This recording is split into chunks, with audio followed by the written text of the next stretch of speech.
S'il y a bien une journaliste connue, reconnue au Québec, c'est vous, Denise Bombardier.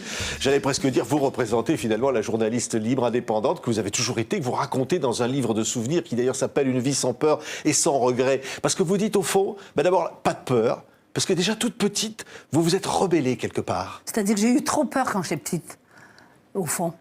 J'ai eu trop peur trop vite. Parce que mon père me terrifiait, je raconte l'histoire. D'ailleurs, j'ai jamais essayé de mettre, par exemple, un diagnostic sur sa folie, parce qu'il était fou, quoi. Oui. Hein, c'est pas parce qu'il nous battait, c'est pas parce qu'il nous agressait sexuellement, c'était pas ça. C'est que j'ai dit, mon père était un terroriste familial. Dès qu'il rentrait dans la maison, c'était terrible. Il passait son temps à hurler. Qui était très présent dans ce Québec. De quelles années? Dans ces moments-là, on était avant la Révolution tranquille. La fin des années 40, les années 50. Mais le patriarcat, c'est même pas ces critères-là qui servent. Pourquoi, quand